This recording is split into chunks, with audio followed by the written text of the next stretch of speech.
Hello, and welcome to Dragonflower Gardens. I want to thank all my returning subs.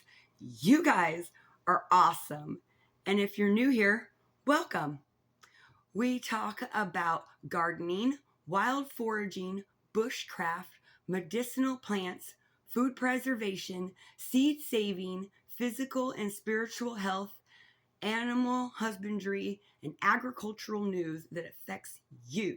So if that's what you're into, make sure you're subscribed and hit that notification bell so that you'll be notified every time we're dropping a new video. Now let's get into it today. How to prepare your long-term grain food storage. We'll talk about how to prepare it, how to store it, and where's a good place to store it for long term. So now that you have gathered your grains and you're getting ready to put them away for long-term food storage, the question is, how do we do that? So we have some options. So the first thing we're going to take a look at is the quality of the grains that we wish to store. It's important when putting away grains for food storage that it is completely dry. Some grains can have issues with bug larvae. To help prevent this, you could freeze your grains for 24 hours before storing it. Making sure that when you store it, it's completely dry, void of moisture. We can help ensure this by using oxygen absorbers. We have a wide variety of containers that we can store our grains in. So let's take a look at those. And then let's look at some that I have stored already and see how they look. One of the options that we have available to us are plastic buckets, plastic food grade buckets. You can also use recycled bottles, such as pop bottles or juice bottles. So here's a list right here of plastics that are food grade. When using a recycled food grade plastic, it's important to make sure that it is completely sanitized. When I am sanitizing things for food storage or for water storage that is recycled, I use a bleach solution. So I'll pop that one up here for you too, guys. So here I have some examples of recycled containers that you could use. I got here a yogurt container. This one says 1 on it. I have a peanut butter container. It has a lid. This one says 1 on it. I have a sprinkles container. That one says 1 on it. It has a lid. I have a spice container. It also says 1 on it, and it has a lid. I got the soda container, because I've been drinking this soda, y'all. This has a 1 on it, too. Let me get a gander. It's hard to see right there. Yeah, that one has a 1 on it. And I have used these recycled for not only for food storage, but also water. So this is a great commodity size for trading. If you had this filled with like beans, or if you had it filled with rice. I also like the juice containers because they're easier to store because they're not round, which you also can store with a commodity of a trading size. Lentils, peas, beans, rice.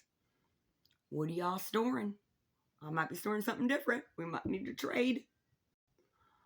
Now here's the one I bought a while back. But it also, you could work out with this, y'all. It also has the recycle number on it. Right there. Can y'all see that right there? It is a 2. There you go. And you know what else is a 2? The containers that the fillings for donuts come in, like the jellies and stuff like that, that is a 2. I have one of those. We had stored some rice in 2000 and I don't know, look at it. We stored it in September of 2013. Y'all want to take a look at that? Let's go look at that. So this one right here is recycled, and we got this from a donut shop. Donut filling. All right. So let's flip it over. It has a 2 on it. 2 HDPE. Food grade. And it already had food in it, so that's kind of a big deal. So legitly, I actually don't know what's in here because the label got washed off. The one underneath right here, both of these are 3-gallon buckets. This one here still has its label on it, and this says it's 20 pounds of rice, and that we packaged it on 9/13, so September of 2013. Estimated expiration date is 7/15. This was not stored in a Mylar bag. This was directly stored in this container after it was sanitized and cleaned. We're going to open it up for the first time and see what it looks like. Then we'll open this other one, and if I'm right, this one would be beans because this one's rice. And I usually store them together. Let's see if I can get this open.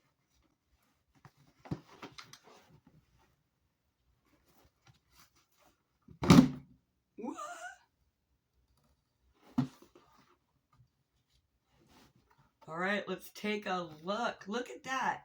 Look at that. Right there. It's just straight up a 20-pound bag of rice. It smells fine. It smells fine.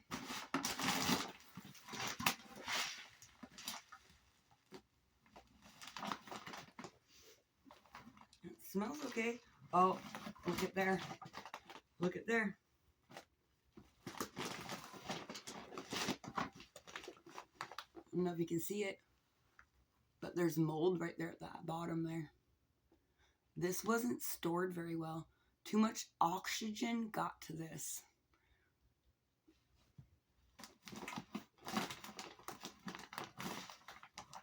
Well, there you go. You live, you learn. I suppose we'll find something else to do with this.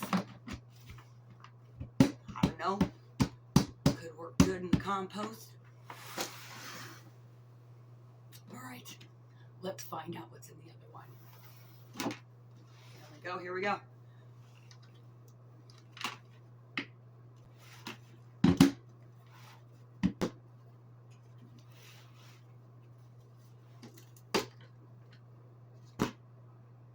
Oh, wow.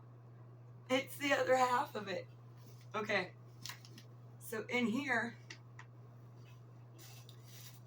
oh, it's a full block of sugar. Look, it kind of, that's brown sugar right there.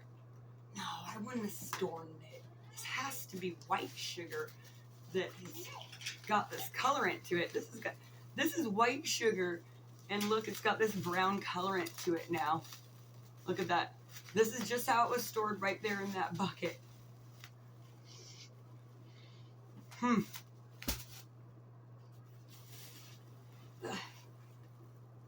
Oatmeal.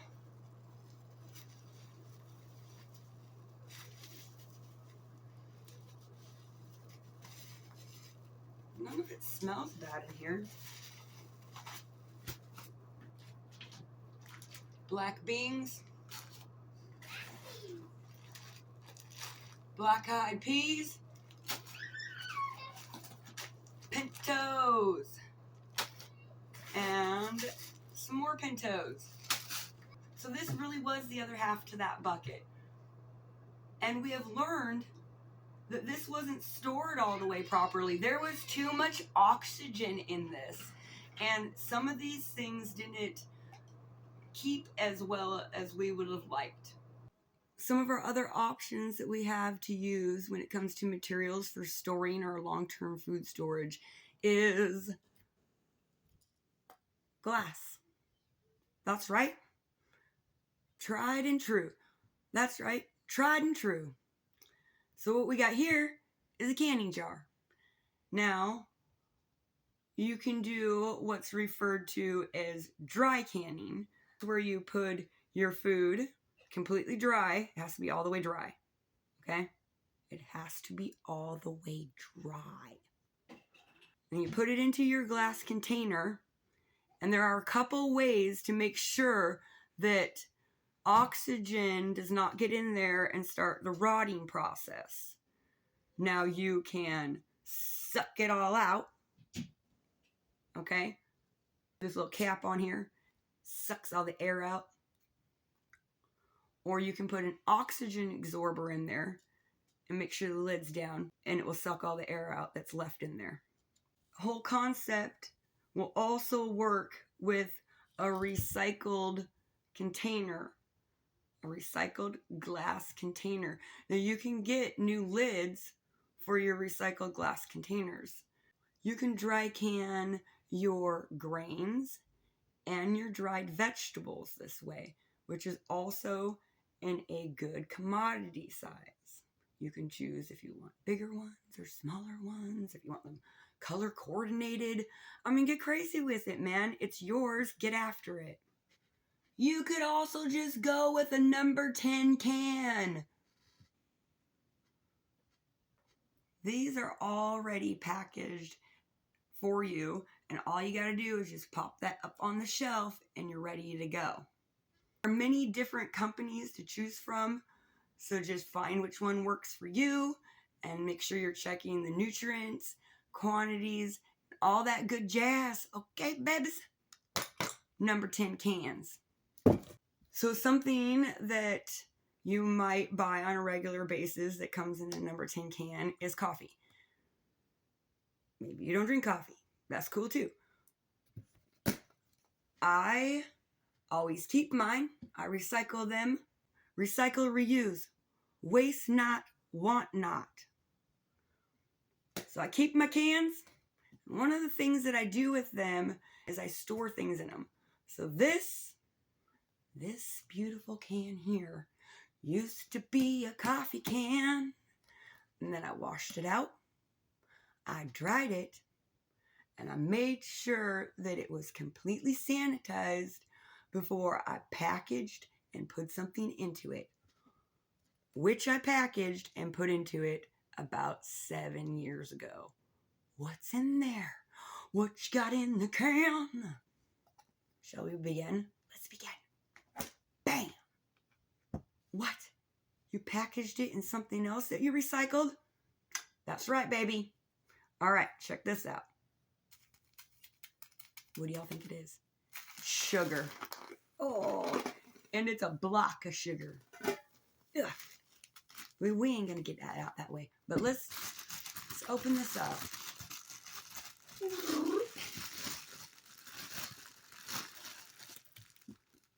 All right, we got it all opened up, and take a look at that. It smells like sugar. It smells just like sugar. I don't smell anything of the can at all. And look at that. Not too bad. It's not completely a block, but you ain't getting it out until you know. And you guys thought I was just sweet for no reason. So this sugar has been in here for over 7 years. And I think that the reason why I had a better result with this sugar was because it was stored someplace it never got wet. There was a flood that happened where that other container was, and I'm not sure how the moisture got into the inside of the container, but we can see with the rice earlier that happened. So that experiment is interesting. Okay, now we're gonna get into Mylar bags and cover this whole thing. So here's the Mylar bag. All right. And this one will need to be sealed by heat. I usually use an iron. All right, here is another Mylar bag. This is a 5-gallon bucket Mylar bag. This one has a zip seal, which makes it a lot easier when they're this big. We got oxygen absorbers to make sure that any oxygen that was left over when we sealed it is completely absorbed out so that the food lasts longer. So here's a few things that I had packaged in 2013 without oxygen absorbers. So as you can see, you can feel there's still not all the air is actually sucked out of it. This is long grain rice. You can really see here how it did not have an oxygen absorber in it and that there is still some air in there. Otherwise, this would be completely sucked in. This one is lentils. This one here is spaghetti noodles. And you can really see how it's not sucked in all the way. This does not have an oxygen absorber in it. Here's an example of what it looks like when you put in the oxygen absorber and you notice that it worked. So let's talk about Mylar bags for a second. So Amazon does not carry Mylar bags. You won't find that there. And just in case you didn't see this thing, here you go. They don't carry it anymore because they don't want you storing things they don't want you storing. So you're going to have to find alternative ways to get Mylar bags if that's your main source of getting things. If you know where, drop a comment, let other people know so that we're able to get these things. All right, so you went through all the steps. You gathered your food. You prepared it properly. You got it stored in its proper containers. And now you're wondering, what do I do with this? Well, this is a great question. There are many ways to put away your food storage even if you have limited space. Such as under your bed, in a closet. You could make a table, can make makeshift furniture by stacking up your containers and then putting a flat board over the top, drape some cloth over it. You got a table. You could put a cushion on top of that and you could have a place to sit. So it's really about just finding the clever place to put something. You could also have a cache out in the woods where you go and you bury your food storage. This could be a location that could be considered a bug out location or on the way to your bug out location. These are good places to store those foods. Just remember, never put all your eggs in one basket, but always check your baskets. Rotation is super important. So if you have something that's out farther that you have your food storage at, you need to be rotated in every time you get a new one. Rotated in. It's a circle. It's a circle, my friends. Thank you for coming along with us on this journey. And I hope that it helps you as much as it helped us to go through these step by step so that we're able to make sure that we're storing our foods to the best of our abilities, so we're able to provide for our families. I want to thank you for watching Dragonflower Gardens. And remember to keep on growing.